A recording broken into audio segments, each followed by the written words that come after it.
I thought today I would talk a little bit about drawing buildings. And here's a couple of the books that I had to help me. This one is a guide to American architecture, which means that it's an encyclopedia type book.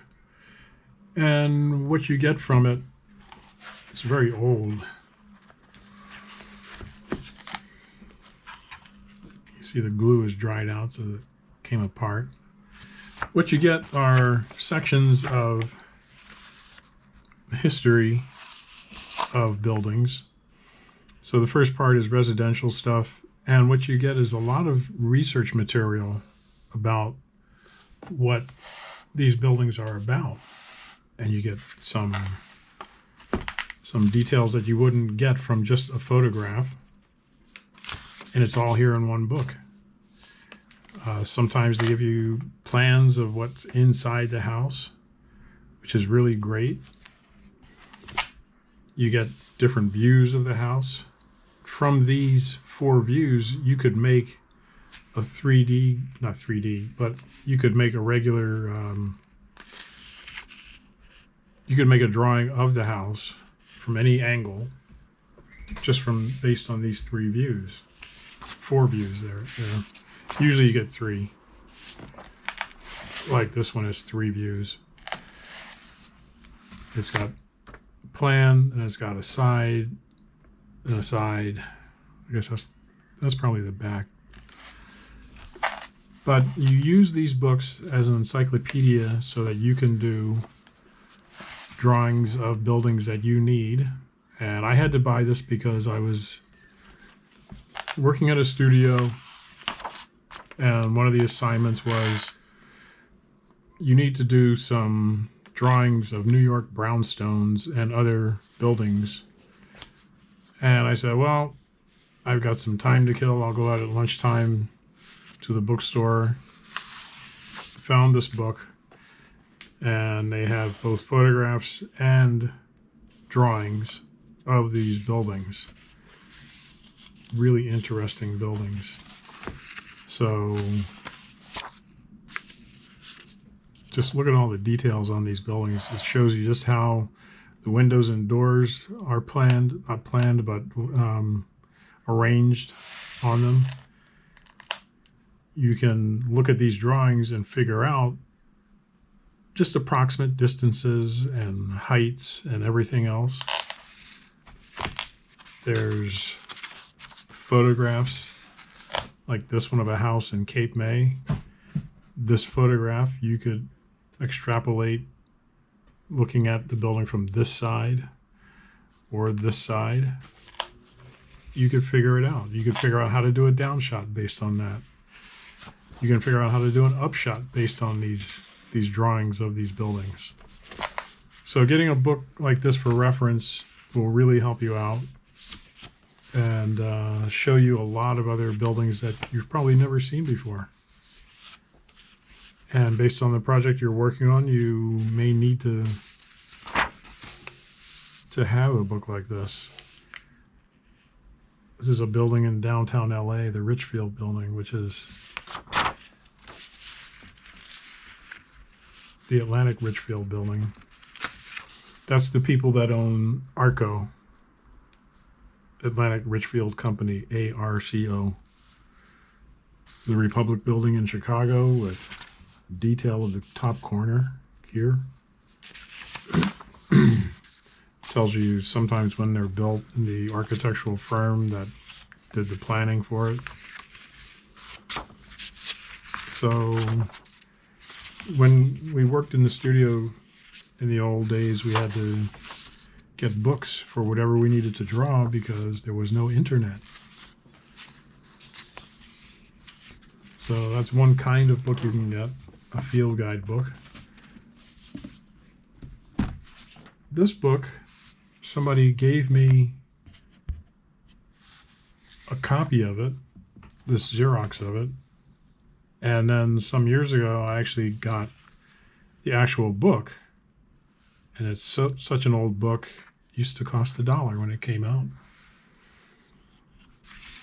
And it's from way back, 1962. But it's a book about how to draw buildings. So you get a lot of tips about drawing buildings in this book. There's lots of different ways to draw buildings, different materials, different papers. So this book is the actual drawings of buildings that you could use as inspiration for your project. Here's a cityscape. I would hazard a guess that it's in London, because there's a double-decker bus. How to use a grid to enlarge your drawing. Lots of good stuff in here. Here's a page about basic shapes, so you can get dimensionality on your drawings. There's a little bit about composing, getting a foreground, middle ground, and background in your drawing, such as this drawing here. And I think it's based on this one here. So it's a diagram of this building where this is the foreground, this is the middle ground, and this is the background. Adding detail and texture. And then a bunch of the pages were missing. This is a giant ink drawing. Drawing buildings is an art form into itself. And you could go crazy with it, just having so much fun drawing. This part teaches you how to use perspective to do the drawing. Depending on where your eye level is how the building is going to look. So if your eye level is up here on the roof, this part of the building becomes kind of a down shot. If your eye level is here at the windows, then everything here is eye level, no perspective. But as you go up, now it's got perspective going down and down to the horizon line. This is all more basic shapes and lines to make perspective. So many different ways to go.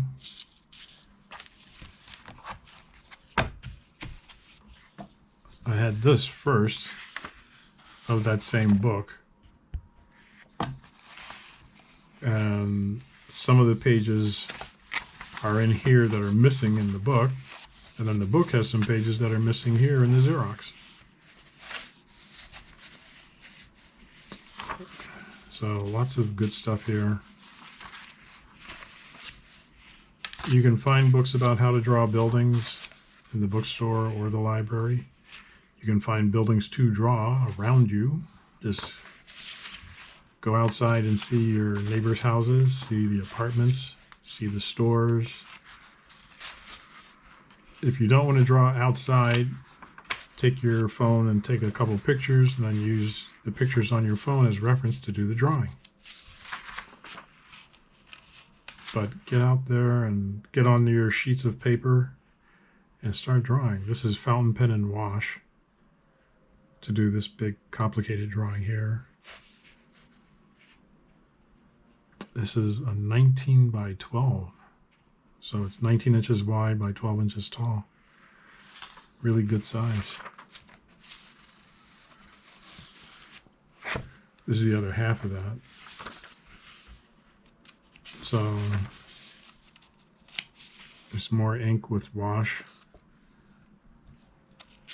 Just dirty water, as Will Eisner would call it. There's that same drawing. And these look kind of like the drawings that were in the field guide to architecture. Here's some tips on drawing. I think these are back here because they don't have any page numbers. So all different things. Oh, and then in the back here are copies of, I don't know where that came from. Oh, this is a drawing by Kelsey Mann. You may know his name from the recent Inside Out movie that came out from Pixar. He directed that. Here are some of his tips and tricks about composing shots. using perspective and composition to make the shots more interesting. This is from a show he was working on called Squirrel Boy. And he labels each shot and what it means. And this is how, these were a bunch of tips for the storyboard artists, how they could compose their shots on storyboards for Squirrel Boy. And each shot shows a different object, different character. Each shot has a different meaning. So an upshot on the parents means the parents are in control. A wide medium shot is your setup shot, master shot. Medium down shot means that the horizon is just a little bit above the middle of the screen. And a lot of good information here. A wide shot to show everybody. Now this page is storyboards from the Disney movie Peter Pan. And each drawing is on a small sheet of paper, probably 4x6, and each one has thumbtacks. Tack it to the wall. Very detailed, lots of tones. Probably done with charcoal, either charcoal or magic markers. Hard to tell from copy of a copy of a copy, but very nicely done. And so many different ways to do storyboards. Lots of different shots of perspective. It's an upshot of the back of the ship. It's an upshot of the main mast with some guys sitting up there and guys singing. So it looks like it starts with a long shot, cut to a medium shot, cut to an up shot, looking up at the guys, cut in close to the guy singing. See a guy here with a mop, I think, because I guess the barrel broke, so there's beer pouring out of it, or rum. And the guys are drinking. These guys are going to have a fight. So many different drawings here. There's Smee and Captain Hook. Somebody gave me this, and I just kept it all these years. So you can, like I said, you can find books about drawing buildings or just building reference at the library or the bookstore. Take your pick. But you have to draw these so that you can have your character in a setting, in a place. So go out there and find some stuff to draw and keep drawing. And we'll see you next time.